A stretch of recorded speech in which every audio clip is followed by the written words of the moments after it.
Level 1. Aimless youth.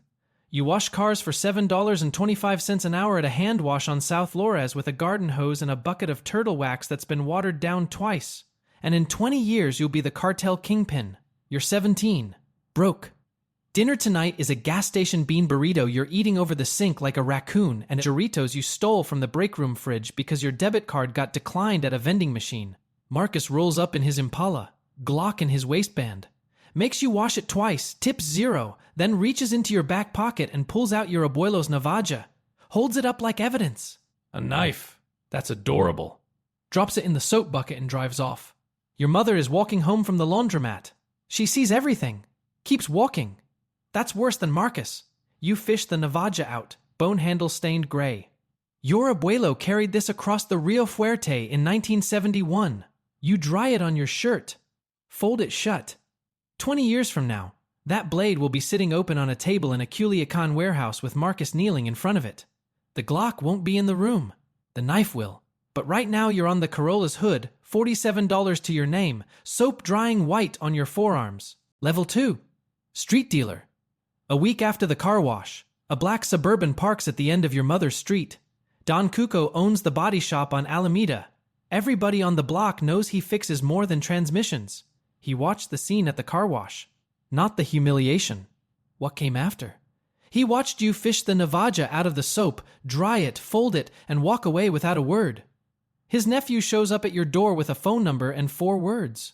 My uncle liked your quiet. You call. Cuco answers on the first ring. The loud ones are already dead, he says. They just haven't heard it yet. He tells you to come to the shop at 6 a.m. Don't bring the knife. First job. Standing on a corner on the south side holding a JanSport backpack from 8th grade with $8,000 in product you're not allowed to open, sample, or ask about. You are 17 and the backpack weighs more than your rent. A buyer shortchanges you by $40. You don't chase him. You don't flinch. You count what's there, subtract what's missing weight. Cuco calls that night. You tell him the number. He pauses. Good. Now you know what $40 of respect costs. A week later, after your 3rd clean count in a row, he puts a hand on your shoulder in the body shop. You've got La Cama, kid. Don't ever let anyone teach you to lose it. You learn the geometry of a corner. Which cars slow down because they're buying and which slow down because they're badge. Crown Vics with black wall tires and no front plates, county sheriff. Unmarked Chargers with a laptop mount on the dash and a KNINE cage outline visible through the rear window, DEA task force. Civics with aftermarket tint and a Modelo in the cup holder, customer. Pay window. Move on. Re-up is Tuesdays and the count has to be right to the gram because a gram off is not a math error. It's a question about your character. You learn that $7.25 an hour was a lie somebody told you about what your time was worth. Your corner does $3,000 a week. Your cut is $400 cash in a Ziploc, handed to you by a man who never says his name. More money than your mother makes in 2 weeks at the meatpacking plant. You hide it in a shoebox under your bed like a drug dealer in a movie because that's what you are now, and nobody told you there was a better system. The Cartel Kingpin starts here. $400 in a Ziploc and a kid who can tell a Crown Vic from a Charger by the tires. Marcus is 3 blocks north, running product for Los Reyes, a crew connected to the Gulf through Tamaulipas. You see his Impala outside the taqueria where your mother buys Sunday tortillas. He sees you, doesn't speak, just watches from behind the steering wheel with a toothpick in his mouth like he's waiting for something to confirm. 2 weeks later, one of your runners gets jumped behind the Dollar General. Broken nose, phone stolen, $600 in product gone. Marcus didn't order it, but Marcus didn't stop it. The block is splitting. At night, you sit on your mother's porch and clean the navaja with a rag and WD-40. The RV initials catch the streetlight. Your father held this blade before you. Your mother won't say his name. She watches through the kitchen window. She doesn't ask where the new Nikes came from. She already knows. She's known since the Suburban parked on her street. You close the blade and slide it under your mattress. The first time it sleeps somewhere other than your pocket. Cuco calls. A man's coming from Sinaloa next month. Bring the comma. You don't ask what that means. You don't need to. Level 3. Cartel associate. The man from Sinaloa is named Lazaro. He doesn't shake hands. Walks into Cuco's body shop at 2 a.m. Steps over a transmission case and 40 years of grease and reads you like a receipt, your shoes, new Nikes, a mistake, Too flashy, your phone, prepaid. Correct, your fingernails, clean, which tells him you didn't touch the product. A dozen men stand against the walls. Men who've been doing this since before you had teeth. Lazaro says something to Cuco in a Sinaloan slang you barely catch. Cuco nods once. You're in. You don't know what that means yet. First real cartel job. Riding shotgun on a load from Laredo to Houston. 40 kilos in a modified fuel tank under a landscaping truck. You sit in the passenger seat for 4 hours. Don't touch the radio. Don't check your phone. Don't speak. The driver, Beto, has run this corridor 200 times and sleeps in his truck more than his bed. At a border patrol checkpoint outside Hebronville, a German shepherd walks the truck. Handler holds the leash loose. The dog sniffs the front tire, the rear bumper, the seam of the fuel tank. Your hands stay flat in your lap. Your breathing doesn't change. The dog moves on. Beto waits until they're back on the highway. Most new ones, he says. Their knee bounces. Yours didn't. La Cama. Cuco named it. Beto confirmed it.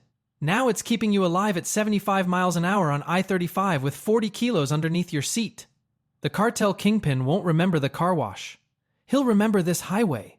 You learn the architecture of a smuggling route, which South Texas ranches have agreements and which ranchers cash the envelope but call the tip line. The money moves through a furniture store in MC Allen, a used car lot in San Antonio, and 3 taquerias in Dallas that serve $2 breakfast plates and wash $200,000 a month. You meet Donna Carmen at the MC Allen furniture store.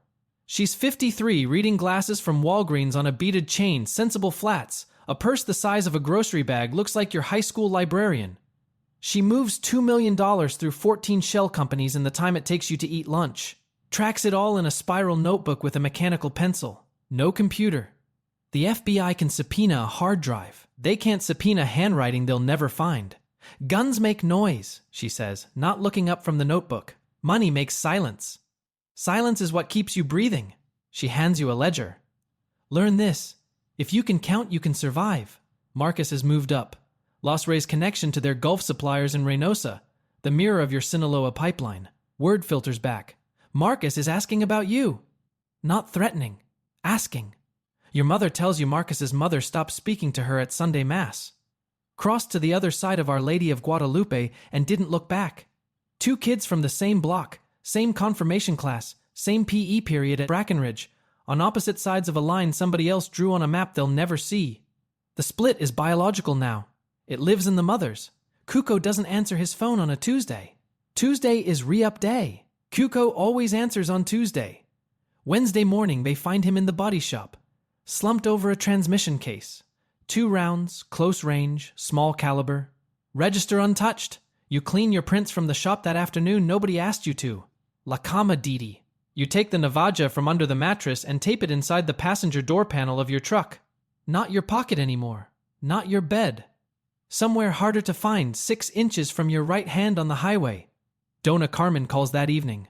Her voice is flat and professional, the way you imagine a surgeon sounds when the patient is already dead. Cuco's chair is empty. Lazaro wants to know if you can do more than count. You don't answer. You drive to MC Allen. Level 4. Trusted enforcer. Cuco's chair is not a chair. It's a route, 4 stash houses, 12 men, and a monthly quota that Lazaro adjusts upward every quarter like he's testing how much weight the legs can hold. You're 22 and you carry a gun for the first time, a Beretta 92 that Lazaro hands you in a Walmart parking lot in Nuevo Laredo. Still in the box, no serial number, wrapped in a Soriana bag next to actual groceries. There's a rotisserie chicken in there too. You eat it in the car, first gun and first hot meal in the same bag. He gives you GPS coordinates and a number. $15,000. That's what a man in Reynosa skimmed from a shipment. That's what you're driving across the bridge to collect. The man is 40. Sitting in a plastic chair in a kitchen with water-stained walls and a photo taped to the refrigerator. His daughter in a quinceanera dress, tiara catching a camera flash. She looks 15. You don't hit him. You sit across from him at the kitchen table and count out $15,000 in hundreds, bill by bill, while he watches. When the last bill hits the stack, you pick it all up, put it back in the bag. That's what you stole. That's what her quince cost you. He returns the money the next morning. All of it, plus $2,000 in interest. You never touched him. Never raised your voice. La Cama, but now it has teeth. His wife found him an hour later. Same chair? He hadn't moved. The men who understand that get to sit at the next meeting. You learn the enforcer's grammar. Which threats land on which men. Fathers break for their daughters, mention the school by name, and the hands start shaking. Husbands break for their wives. Young men with nothing to lose, no photos on the refrigerator, those you remove. Quietly. You learn the difference between a beating that teaches and a beating that recruits for the other side. One sends a man home with a limp. The other sends him to your rivals with a grudge and a phone number. You cross into Mexico regularly now. Reynosa, Matamoros, Monterrey. You eat $3 birria at a roadside stand in China, Nouveau Leon, washing it down with a Topo Chico. Every man at the counter carrying, nobody saying a word. Here's what nobody tells you about enforcement. 90% of it is driving. Hours of empty highway with nothing but scrub desert and military checkpoints where you hand over $200 through the window and they wave you past. Marcus makes his first direct move. Los Reyes hits a stash house in Weslaco, a rented duplex behind a tire shop. $200,000 in product, gone. 3 of your men zip-tied with extension cords on the kitchen floor. Alive, which is the worst outcome because now the network knows they were spared. Mercy as humiliation. Marcus learned that from somewhere. He's not the boy from the Impala anymore. He's not waving Glocks for the block. He's thinking, that's new. That's dangerous. Dona Carmen calls. Your neighbor boy, she says. He's not playing store anymore. You sit in a motel room in Macy Allen. $49 a night. Bedspread you don't sit on. Window unit rattling like a man with a cough. You take the Navaja out of the door panel for the first time in months. The bone handle has yellowed. The RV smoothing under your thumb. You open the blade. Close it. Open it. Close it. Your abuelo used this for fish. Your mother for boxes. Now it crosses borders in a truck with money in the wheel wells. You fold it shut, lock it in the glove compartment, and drive south to Monterrey. A man they call El Arquitito wants to meet the young American who makes men pay without pulling a trigger. Let me say one thing and then I will not bring it up again. A lot of you asked how I make this style of YouTube videos, so I gathered all my tactics for starting a channel like mine in this guide. If you want it, the link's below. Now let's get back to the video. Level 5. Capitan. El Arquitito is 60 years old, thin as a surveyor's rod, and has never held a firearm. He plans operations on paper napkins at a taqueria called La Flor de Michoacan, and his napkins have been right for 19 years. The napkins are thrown away after every meeting. The knowledge stays. He sits across from you at a table sticky with Valentina and looks at you the way a carpenter looks at lumber, not the shape, the grain. You don't run a plaza, he says. The plaza runs you. The only question is whether it buries you standing or kneeling. Then he gives you Culiacan. You learn what it means to be a captain. 30 men, 4 safe houses, 2 tunnel entrances on the outskirts, and a network of halcones, lookouts, kids on bicycles with prepaid Telcel phones every 3 blocks, reporting movement in coded texts. Abuelo is visiting means a convoy. Hey Lech means clear. Si acabo el gas means abort.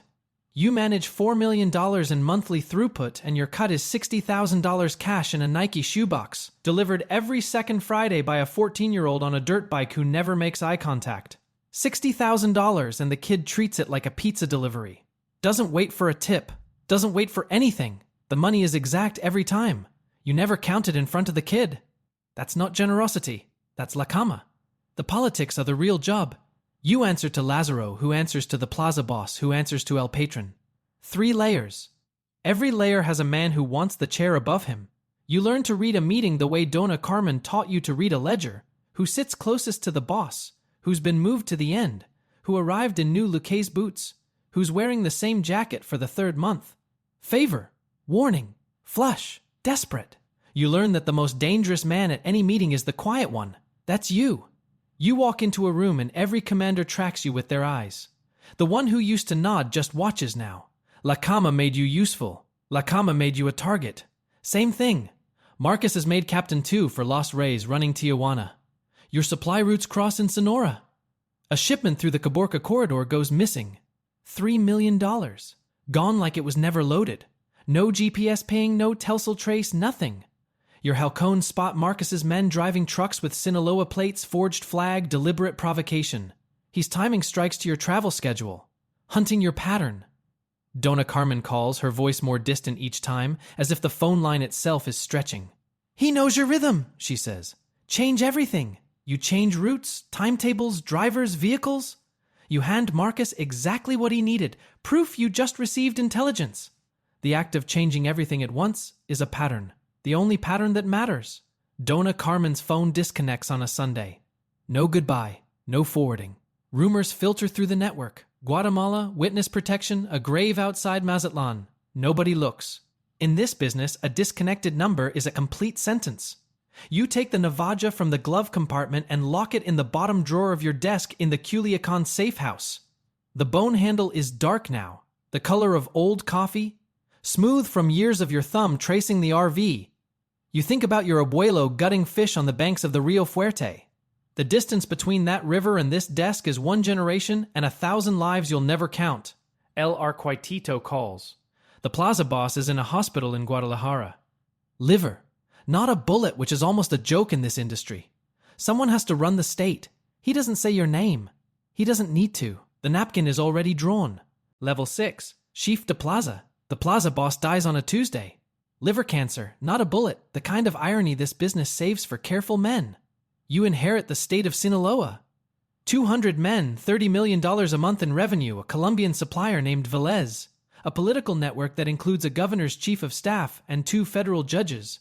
And a target on your back that grows wider every hour. You are 28, and the American running a Mexican plaza, which means every commander under you is counting the days until you make a gringo mistake. First month. A commander named Roque refuses your order to reroute a shipment through Nogales. He doesn't argue. Doesn't stand when you enter the room. Doesn't look up. The table watches the space between you and Roque the way they'd watch a fuse. You don't raise your voice.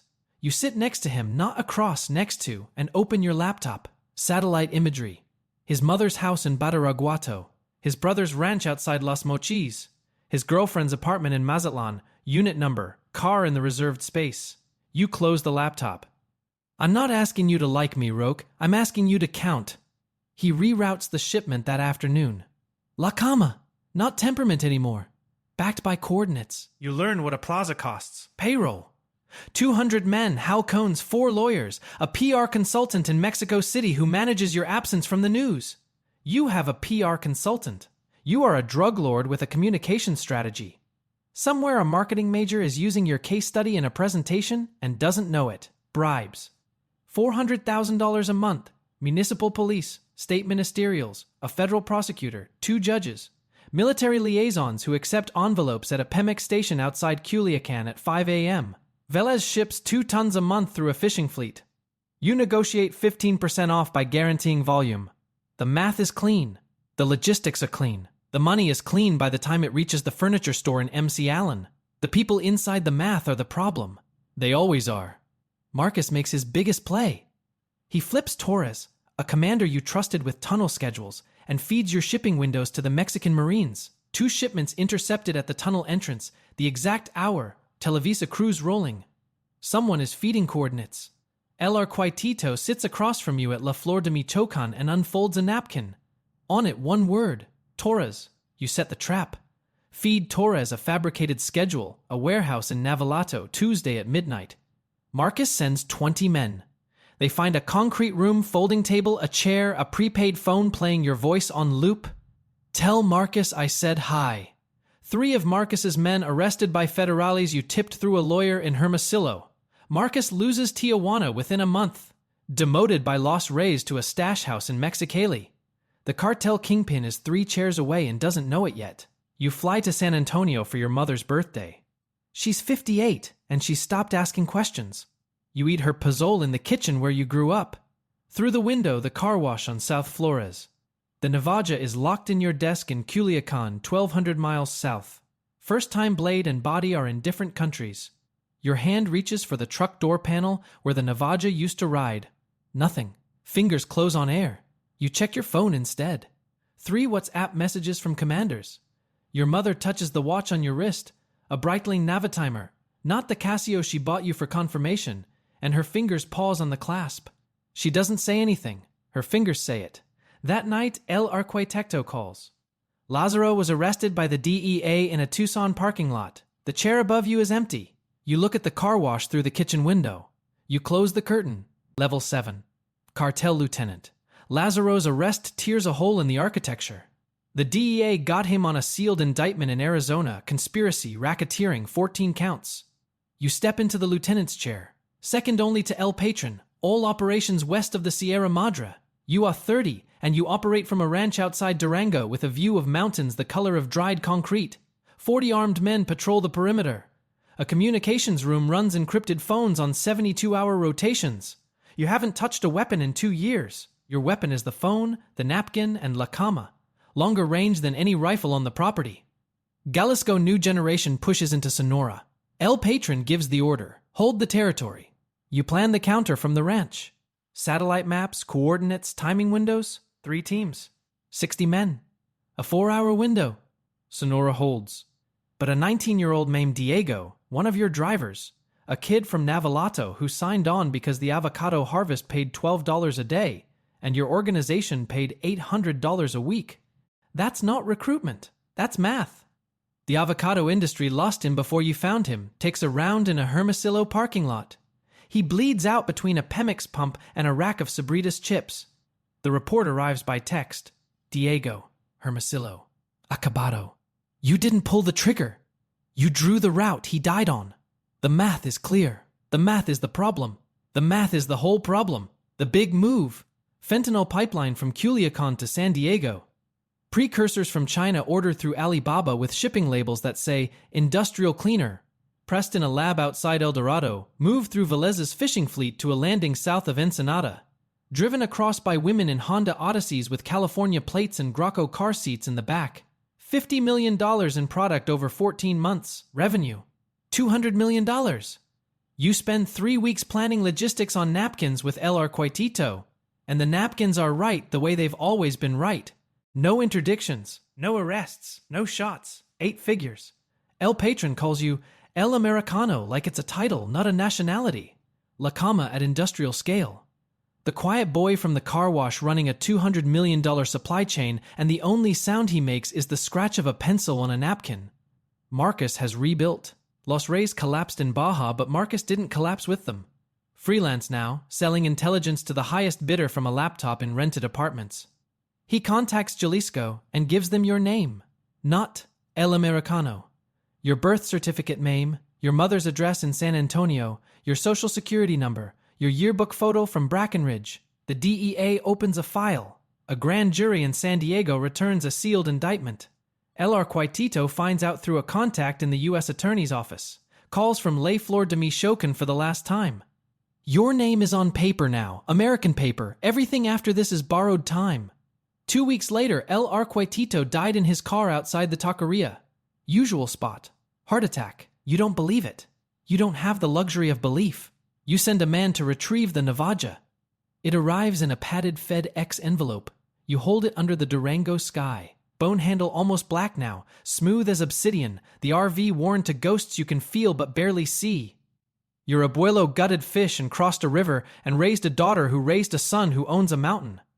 You lock the Navaja in a velvet-lined box inside the bedroom safe, $11,000 safe holding one Navaja worth nothing and everything. The blade hasn't opened in years. It just needs to exist. Word from Guadalajara.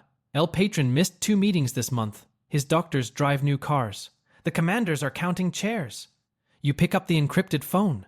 Marcus Delgado, Inglewood. Find him. Level 8. Cartel Don.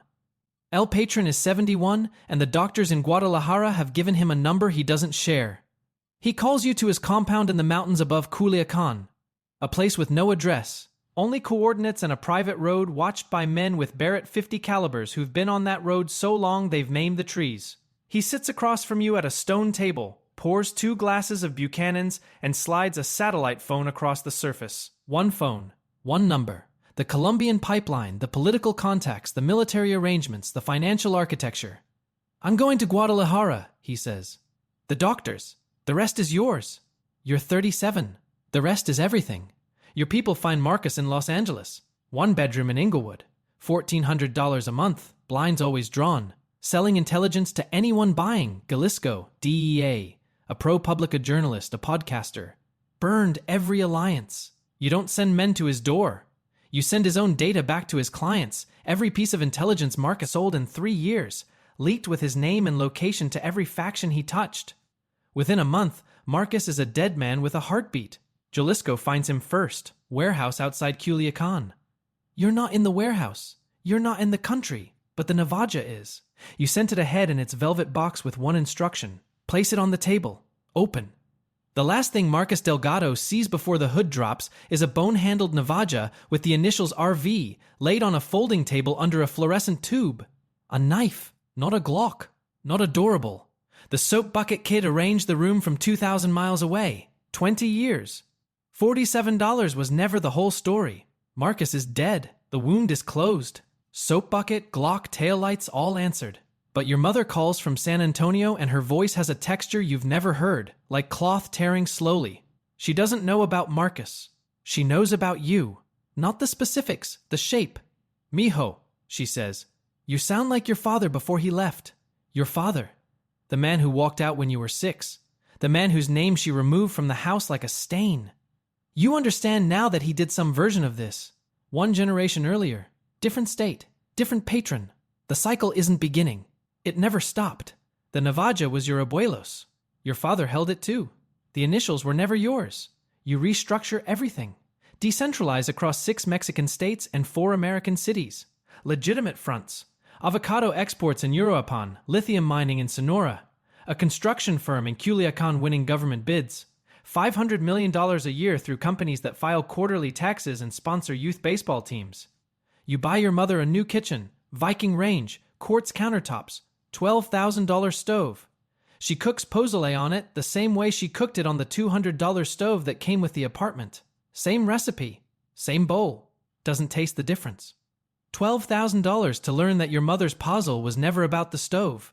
When her neighbors ask what her son does over Costco wine at a backyard barbecue with a Weber grill you also bought, she says, import-export.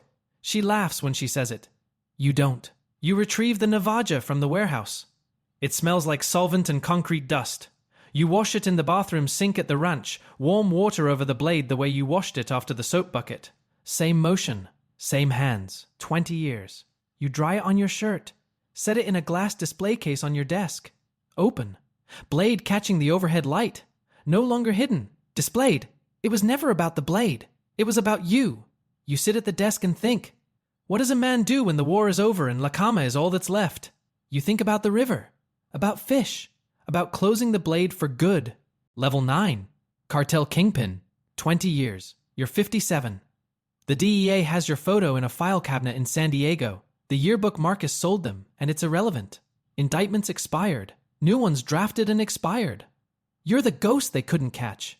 3 administrations declared war on you. 2 American presidents mentioned your organization.